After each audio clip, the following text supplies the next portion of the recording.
kami akan menjelaskan tentang peran lembaga penegak hukum dalam upaya menjamin keadilan dan keamanan negara. Untuk lebih jelasnya, yuk simak video berikut ini.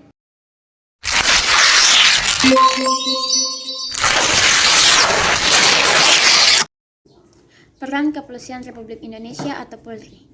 Kepolisian Republik Indonesia merupakan lembaga negara yang berperan dalam memelihara keamanan dan ketertiban masyarakat, menegakkan hukum, serta memberikan perlindungan, pengayoman, dan pelayanan kepada masyarakat dalam rangka terpeliharanya keamanan dalam negeri. Selain itu, dalam bidang penegakan hukum, khususnya yang berkaitan dengan penanganan tindak pidana sebagaimana yang diatur dalam KUHP, Polri sebagai penyidik utama yang menangani setiap kejahatan secara umum dalam rangka menciptakan keamanan dalam negeri.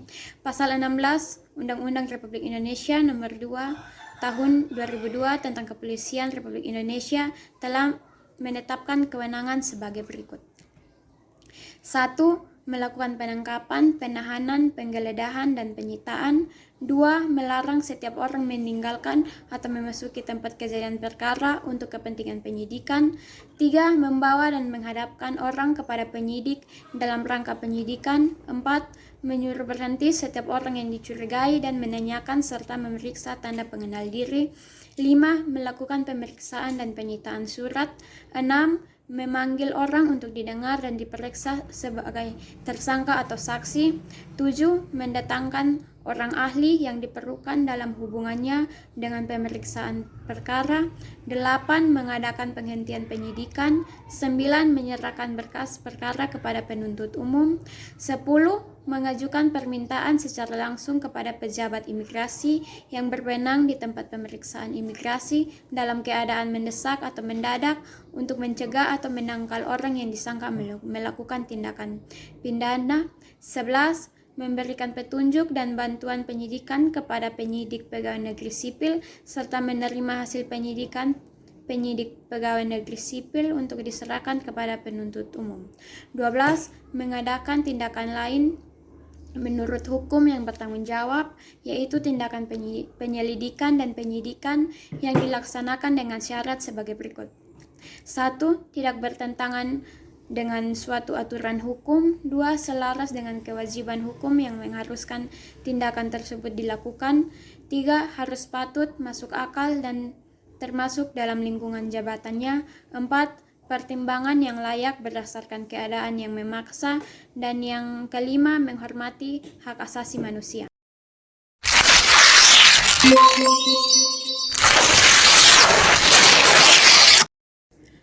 Peran Kejaksaan Republik Indonesia.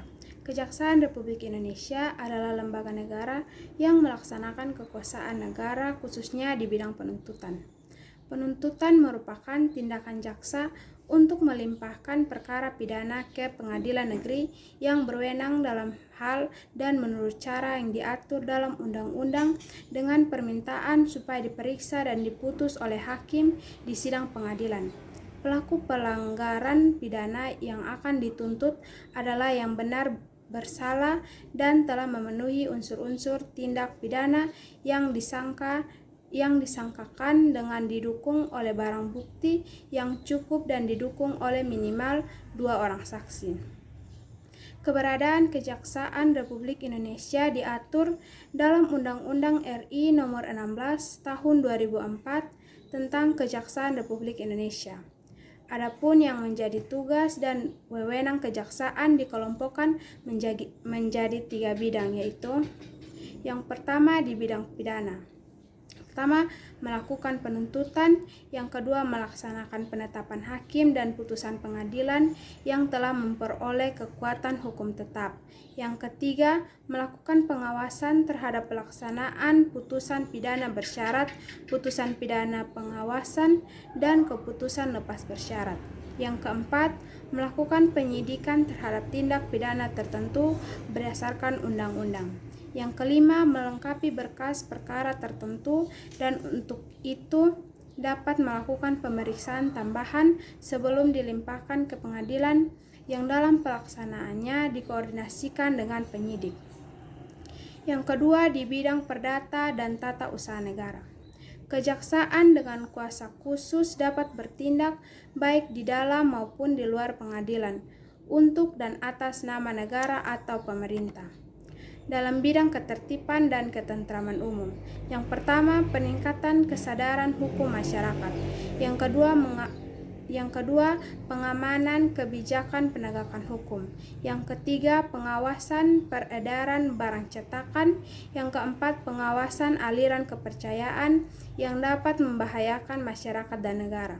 Yang kelima, pencegahan penyalahgunaan atau penodaan agama. Yang keenam, penelitian dan pengembangan hukum serta statistik kriminal.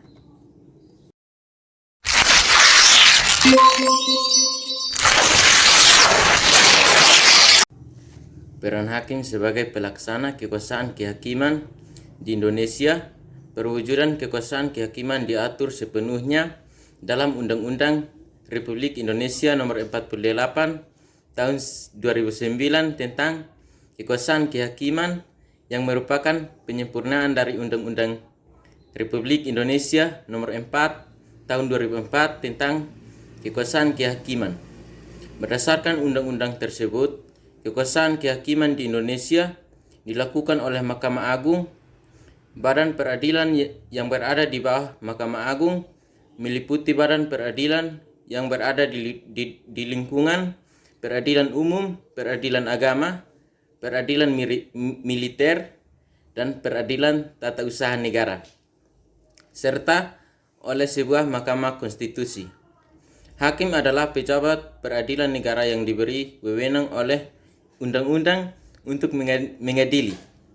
Mengadili merupakan serangkaian tindakan hakim untuk menerima, memeriksa, dan memutuskan perkara hukum berdasarkan asas bebas, jujur, tidak memihak di sebuah sidang pengadilan berdasarkan ketentuan perundang-undangan.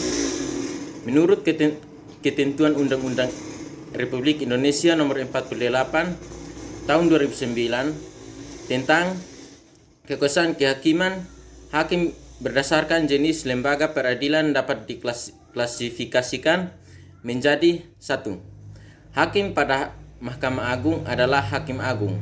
2. Hakim pada badan peradilan yang berada di bawah Mahkamah Agung, yaitu dalam lingkungan peradilan umum, lingkungan peradilan agama, lingkungan peradilan militer, lingkungan peradilan tata usaha negara, dan hakim pada pengadilan khusus yang berada di lingkungan peradilan tersebut.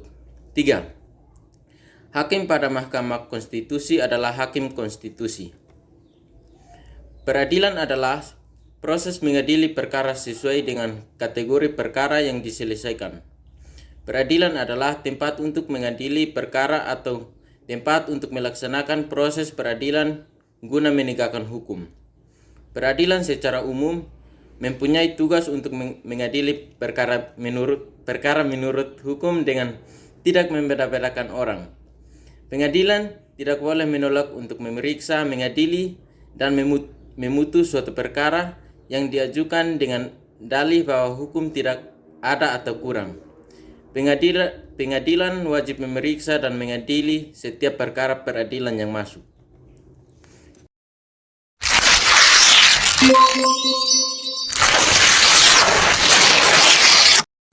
Peran advokat dalam penegakan hukum. Advokat adalah orang yang berprofesi memberi jasa hukum, baik di dalam maupun di luar pengadilan. Jasa hukum yang diberikan berupa memberikan konsultasi hukum, bantuan hukum, menjalankan kuasa, mewakili, membela, mendampingi, dan melakukan tindakan hukum. Melalui jasa hukum yang diberikan, advokat menjalankan tugas profesi demi tegaknya keadilan berdasarkan hukum untuk kepentingan masyarakat pencari keadilan, termasuk usaha memberdayakan masyarakat dalam menyadari hak-hak fundamental mereka di depan hukum. Keberadaan advokat sebagai salah satu penegak hukum diatur di dalam Undang-Undang Republik Indonesia Nomor 18 Tahun 2003 tentang advokat. Melalui undang-undang ini, setiap orang yang memenuhi persyaratan dapat menjadi seorang advokat. Adapun persyaratan untuk menjadi advokat di Indonesia diatur dalam Pasal 3 Undang-Undang Republik Indonesia Nomor 18 Tahun 2003 tentang advokat, yaitu yang pertama, warga negara Republik Indonesia. Yang kedua, bertempat tinggal di Indonesia. Yang ketiga, tidak berstatus sebagai pegawai negeri atau pejabat negara. Yang keempat, berusia sekurang-kurangnya 25 tahun. Yang kelima, berijazah sarjana yang berlatar belakang pendidikan tinggi hukum. Yang keenam, lulus ujian yang diadakan oleh organisasi advokat. Yang ketujuh, magang sekurang-kurangnya 2 tahun terus-menerus pada kantor advokat. Yang kedelapan, tidak pernah dipidana karena melakukan tindak pidana kejahatan yang diancam dengan pidana penjara 5 tahun atau lebih. Serta yang kesembilan, berperilaku baik, jujur, bertanggung jawab, adil, dan mempunyai integritas yang tinggi.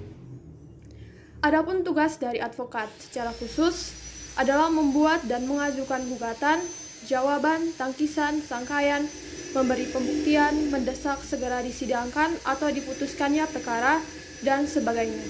Di samping itu, pengacara bertugas membantu hakim dalam mencari kebenaran dan tidak boleh memutarbalikkan peristiwa demi kepentingan kliennya agar kliennya menang dan bebas. Oleh karena itu, sesuai Undang-Undang Republik Indonesia Nomor 18 Tahun 2003, seorang advokat mempunyai hak dan kewajiban yang dilindungi undang-undang. Adapun yang menjadi hak advokat adalah sebagai berikut. Yang pertama, advokat bebas mengeluarkan pendapat atau pernyataan dalam membela perkara yang menjadi tanggung jawabnya di dalam sidang pengadilan dengan tetap berpegang pada kode etik profesi dan peraturan perundang-undangan. Yang kedua, advokat bebas dalam menjalankan tugas profesinya untuk membela perkara yang menjadi tanggung jawabnya dengan tetap berpegang pada kode etik profesi dan peraturan perundang-undangan. Yang ketiga, advokat tidak dapat dituntut baik secara perdata maupun pidana dalam menjalankan tugas profesinya dengan iktikat baik untuk kepentingan pembelaan klien dalam sidang pengadilan. Yang keempat, advokat berhak memperoleh informasi, data, dan dokumen lainnya, baik dari instansi pemerintah maupun pihak lain yang berkaitan dengan kepentingan tersebut, yang diperlukan untuk pembelahan kepentingan kliennya sesuai dengan peraturan perundang-undangan. Yang kelima, advokat berhak atas kerahasiaan hubungannya dengan klien, termasuk pelindungan atas berkas dan dokumennya terhadap penyitaan atau pemeriksaan dan pelindungan terhadap penyadapan atas komunikasi elektronik advokat.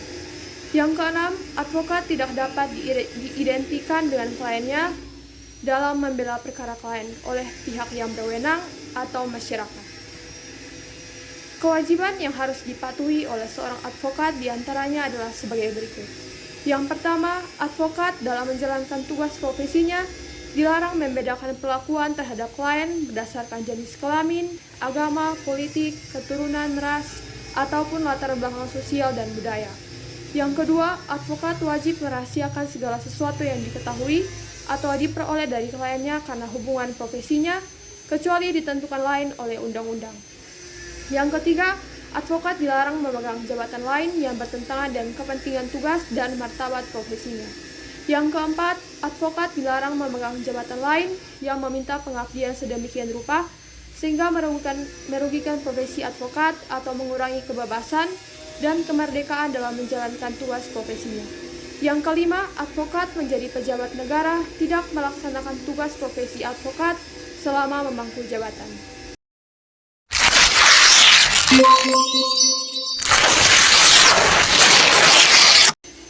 Peran Komisi Pemberantasan Korupsi atau KPK. KPK adalah sebuah instansi yang dibentuk pada tahun 2003 berdasarkan Undang-Undang Republik Indonesia Nomor 30 Tahun 2002 tentang Komisi Pemberantasan Tindak Pidana Korupsi. Tujuan dibentuknya KPK adalah untuk mengatasi, menanggulangi, dan memberantas korupsi. Tugas dari KPK adalah sebagai berikut. Yang pertama, koordinasi dengan instansi yang berwenang melakukan pemberantasan tindak pidana korupsi. Yang kedua, supervisi terhadap instansi yang berwenang melakukan pemberantasan tindak pidana korupsi. Yang ketiga, melakukan penyelidikan, penyidikan, dan penuntutan terhadap tindak pidana korupsi. Yang keempat, melakukan tindakan-tindakan pencegahan tindak pidana korupsi. Yang kelima, melakukan monitor terhadap penyelenggaraan pemerintahan negara. Sedangkan wewenangnya adalah sebagai berikut.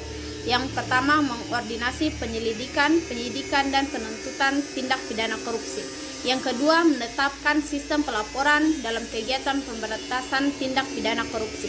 Yang ketiga, meminta informasi dengan pemberantasan tindak pidana korupsi kepada instansi terkait. Yang keempat, melaksanakan dengan mendapat atau pertemuan dengan instansi yang berwenang melakukan pemberantasan tindak pidana korupsi. Yang kelima, meminta laporan instansi terkait pencegahan tindak pidana korupsi. KPK berpedoman pada asas yang pertama, kepastian hukum, yakni asas dalam negara hukum yang mengutamakan landasan peraturan perundang-undangan, kepatutan, dan keadilan dalam setiap kebijakan menjalankan tugas dan wewenang KPK.